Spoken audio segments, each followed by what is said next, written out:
10 times லைஃப்பில் எப்படி ஹாப்பியாக இருக்கும் அப்படின்னு சொல்லிட்டு ஒரு புக் வாங்கினேன். அதோட அட்வைஸ் தாங்கவே முடியல. அதுக்கு அந்த புக் படிக்காமல் இருந்திருக்கலாம் போல். ஸோ நைட்டெல்லாம் நாங்கள் ஆட்டம் போட்டுட்டு அடுத்த நாள் காலையில் நாங்கள் கிளம்பி நடந்தால் லாவெண்டர் ஃபார்ம். ரொம்ப நாளாக என்னோட பக்கெட் லிஸ்ட்டில் இருந்தது லாவெண்டர் ஃபார்ம். ஆனால் ஒரு பெரிய தப்பு, சீசன் முடிஞ்சதுக்கப்புறம் நான் போயிட்டேன் போல். அங்கே பூவும் இல்லை, ஆளுங்களும் இல்லை. லாவெண்டர் ஃபார்முக்கு போயிருந்தோம், பட் அந்த பூ பார்க்க முடியல. அதுக்கு பதிலாக இந்த சீசனில் எந்தெந்த பூவெல்லாம் நிறையா இருந்ததோ அந்த பூவெல்லாம் நாங்கள் பார்த்தோம். இந்த ஃபார்ம் க்ளோசிங் டைம் 4 மணி, பட் நாங்கள் 3 மணிக்கே போயிட்டோம். இங்கே ஐஸ்கிரீம் ஷாப்லேருந்து எல்லாமே க்ளோஸ் பண்ணிட்டாங்க. இந்த ஃபார்மில் லாவெண்டர் இல்லை, ஐஸ்கிரீம் ஷாப் இல்லை, எல்லாமே க்ளோஸ். பட் அன்எக்ஸ்பெக்டடாக ஒரு விஷயத்தை நான் பார்த்தது என் பையனை அப்படியே தூக்கிட்டு போய் காமிச்சு அவன் ரொம்ப விருப்பப்பட்டான். லாவெண்டர் தான் பார்க்க முடியல, பட் அன்எக்ஸ்பெக்டடாக apple tree and pears tree ரெண்டுமே இருந்துச்சு. நான் இந்த வீடியோவில் ஆட் பண்ணியிருக்கேன், எப்படி இருக்குன்னு பாருங்க. நான் நார்மலாக ஆப்பிள் ட்ரீ காரில் போகும்போது தான் பார்த்தேன், பட் ஃபர்ஸ்ட் டைம் நான் கீழே இறங்கி ஆப்பிள் பிடிச்சி நான் பார்த்தேன். அது மட்டும் இல்லாமல் இங்கே ரெஸ்ட்ரிக்ஷன் எதுவுமே இல்லை, இது பறிக்கக்கூடாது அப்படின்னு. பட் பாதி ஃப்ரூட்ஸை பேர்ட்ஸ் தான் சாப்பிட்டுருந்தது.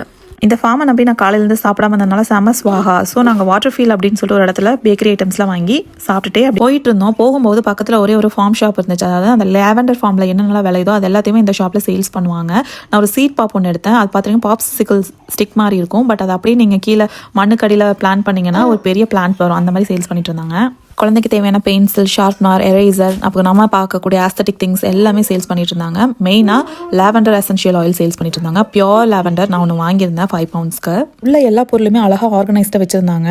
அதை விட எல்லாமே ரொம்ப எக்ஸ்பென்சிவாக இருந்துச்சு. ஸோ நாங்கள் ஃபியூ திங்ஸ் மட்டும் தான் நான் வாங்கியிருந்தோம். ஒரு ஸ்டாச்சு, அப்புறம் பேபிக்கு தேவையான ஒரு சில திங்ஸ் மட்டும் வாங்கியிருந்தோம். ஸ்டூடியோ பூத்தில் எனக்கு ஃபோட்டோ எடுக்கணும்னு ரொம்ப நாள் ஆசை. என் ஹஸ்பண்ட் கூப்பிட்டா வரவே மாட்டார். பட் இன்றைக்கி வந்தார். நான் தான் கட்டாயப்படுத்தினேன். ஆனால் எங்கள் ஃபோட்டோ நல்லா இல்லை, என் ஹஸ்பண்ட் நல்லா போஸ்ட் கொடுத்துருந்தாரு. 4 டைம்ஸ் ஃபோட்டோஸ் எடுக்கலாம், பட் ஒரு ஃபோட்டோ தான் சூஸ் பண்ண முடியும். இதுக்கு 4 pounds சார்ஜ் பண்ணாங்க. இன்றைக்கி டே ரொம்ப அழகாக போச்சு. என் பையன் ரொம்ப டயர்ட் ஆகிட்டான். அவனை தூங்க வச்சுட்டு நாங்கள் KFCயில் சாப்பிட்டுட்டு அப்படியே வீட்டுக்கு கிளம்பிட்டோம். Bye bye. நம்ம நெக்ஸ்ட் வீடியோவில் சந்திக்கலாம். இந்த மாதிரி டே அவுட் வீடியோஸ் பார்க்கணுன்னா மறக்காமல் ஃபாலோ பண்ணுங்கள். தேங்க்யூ.